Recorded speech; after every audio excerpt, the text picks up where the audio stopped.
Hi class, I apologize that my voice is a bit hoarse and raspy today. My name is Cassandra Peterson, and I originally debated the likelihood of another great war between major powers using evidence of a structural analysis of the probability of global war.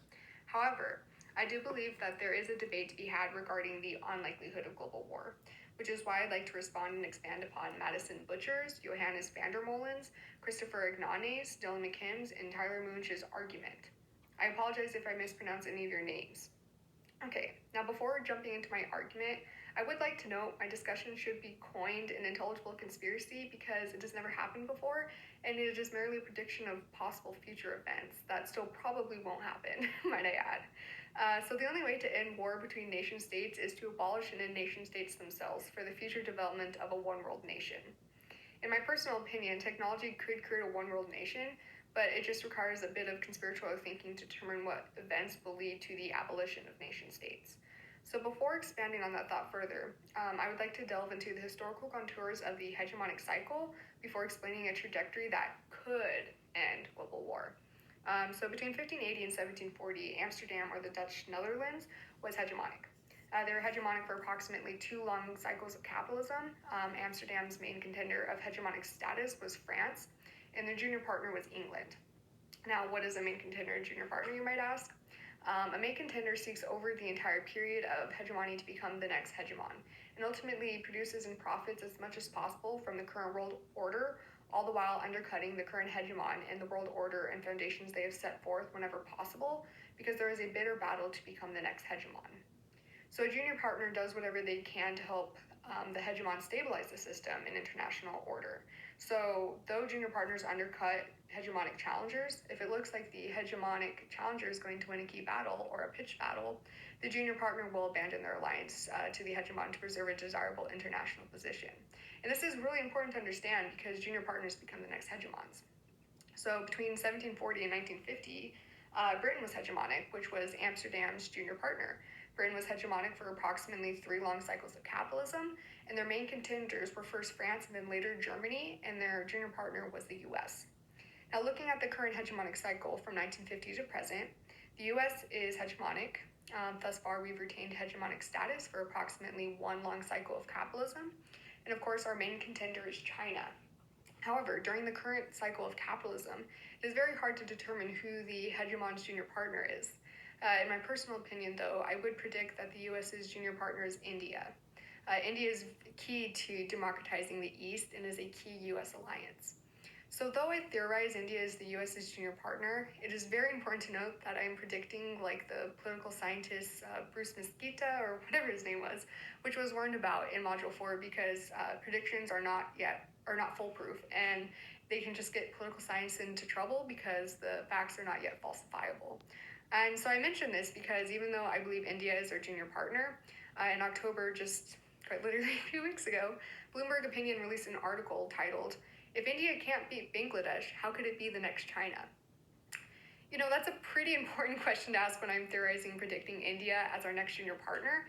And I literally saw the article and laughed and kind of cursed a little bit because I was totally placing my bets on India when I was making this debate a few weeks ago. So it'll just be really interesting to watch if India can keep out Bangladesh or China or any other regional powers. So in recent times, we're analyzing COVID-19 and the various economic effects the pandemic has produced that just cannot be predicted or accounted for. And throughout history, there's always been similar events that shift our trajectory, so prediction is not foolproof. So in conclusion, though I ultimately believe that the long wave of capitalism and hegemonic cycle will continue to interact with one another in the future to produce another hegemon, there is the slim possibility of no further rounds of hegemonic and long capitalist cycles, which would ultimately produce a one-world nation, and this is kind of where I'm going with my argument. Famous political scientist Robert Dahl argues that throughout human history, political units have grown in size when technology has enabled them to. From tribes to city-states to loosely held regional empires to closely controlled and monitored nation-states to multinational and now international organizations. As one form gave way to larger forms at each stage, democracy was lost, only to be regained against once forms of government stabilized at the bigger scope.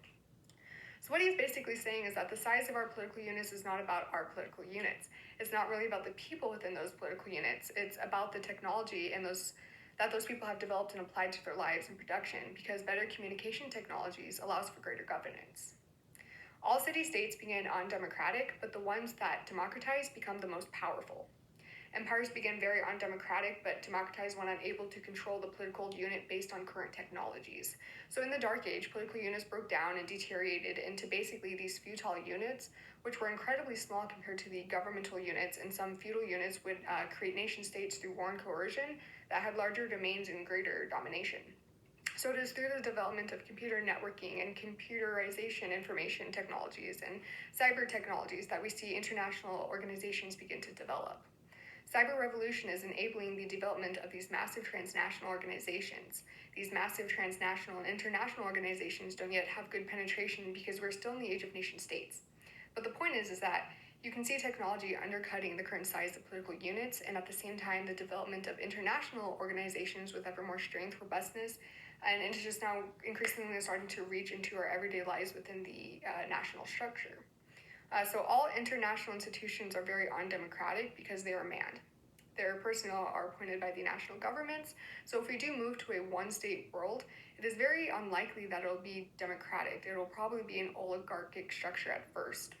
So this led Dahl to argue that one day a single globe spanning government, or one world nation, will emerge undemocratically and then democratize over time once fully stabilized. So the debate now becomes if you're at this point of transition or not. Clearly, we are at the end of the current long wave of capitalism, and I would argue that war is increasing and will continue to mount. Whether great powers will come to direct blows remains to be seen, but it's quite possible. Whether this will be the last long capitalist wave and hegemonic cycle resulting in a truly globalized form of world governance also remains to be seen.